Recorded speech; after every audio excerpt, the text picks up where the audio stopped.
Should the NFL be part of Ireland's future? In a world where culture clashes are all too common, the recent American football game between the Pittsburgh Steelers and the Minnesota Vikings at Croke Park in Ireland has raised eyebrows and sparked heated debate. On September 28th, the grand spectacle brought not only excitement, but also significant controversy regarding the National Football League, NFL's presence in Ireland. Should the NFL truly have a foothold in Ireland, especially when the state has generously offered a staggering $10 million to make it happen? The backlash. In the days leading up to the game, a wave of opposition began to surface from various quarters in Irish society. Critics argue that the NFL is not only out of place, but also represents values that clash with the heart of Irish identity. Ruth Coppinger, a TD from the People Before Profit Solidarity Party, expressed her disdain by labeling the NFL as the most jingoistic league in America. She specifically highlighted its connections to militarism and its perceived support for the Israeli military during ongoing conflicts, even suggesting that watching this spectacle felt like a betrayal to Irish values. Pro-Palestinian organizations joined the chorus of discontent, with former Gaelic football player David Hickey leading the charge. Hickey publicly chastised the Gaelic Athletic Association (GAA) for permitting the NFL event to occur at the historically significant Croke Park, claiming that this collaboration was tantamount to treason. Their argument underscored a pervasive sentiment that hosting an American event solely for profit overlooks the profound cultural implications for Ireland. Many critics feel that the government is prioritizing the influx of tourists and short-term economic benefits over maintaining a culturally rich and authentic Irish experience. After all, last year saw almost €30 million allocated for the development of Irish sports. There is a widespread belief that this kind of decision dilutes Irish culture and identity in favor of fleeting financial gains, a reflection of economic strategy. While the backlash against the NFL game is strong, it's essential to view this decision in the context of Ireland's broader economic strategy. The country has witnessed its per capita GDP quadruple over the last 25 years, largely due to its welcoming stance towards American businesses.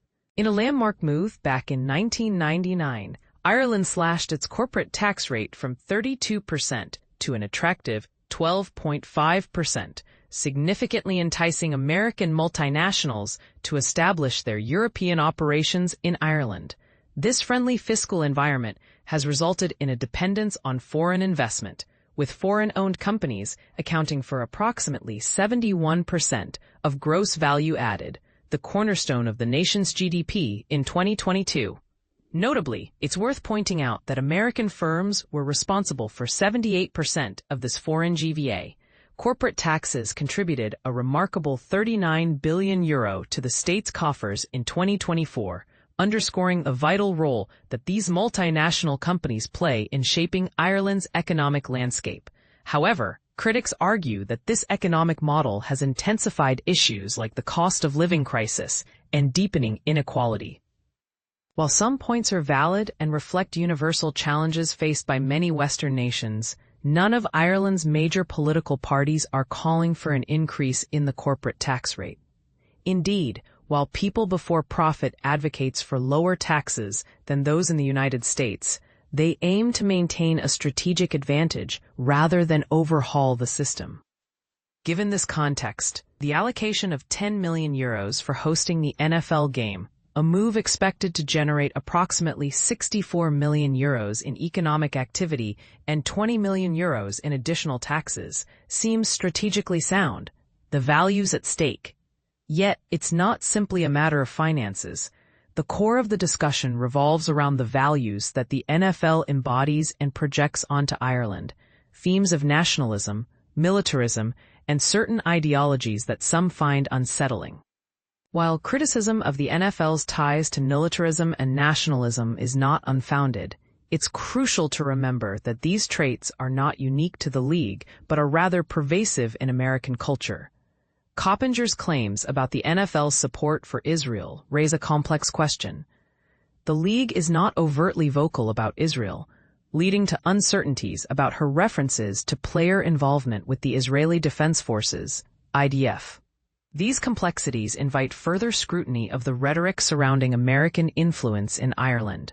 Moreover, many multinational corporations operating within Ireland, including giants like Microsoft and Intel, similarly maintain business operations in Israel, complicating the narrative further. A call for nuanced perspectives. This conversation shouldn't simplify or vilify the NFL. What I'm advocating for is an acknowledgement of the nuanced realities at play. If you believe that the NFL's presence is unwelcome in Ireland, it's worth examining whether the same applies to other American multinationals and advocating for tax reforms that reflect such beliefs. If an exodus of these corporations were to occur, it's vital to contemplate the economic ramifications that would ripple through Irish society. The game itself, brimming with fanfare and enthusiasm, serves as an easy target for frustration.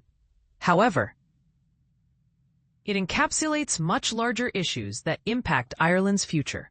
Conversely, one could choose to take a more optimistic view, considering the words of Finance Minister Paschal Donohoe, who remarked that sport and art offer the ability to bring people together, in a time full of division and strife. As these discussions unfold, what do you think? Is there room for the NFL in Ireland, or should it be relegated to the annals of American culture? Join the conversation. Your opinion matters.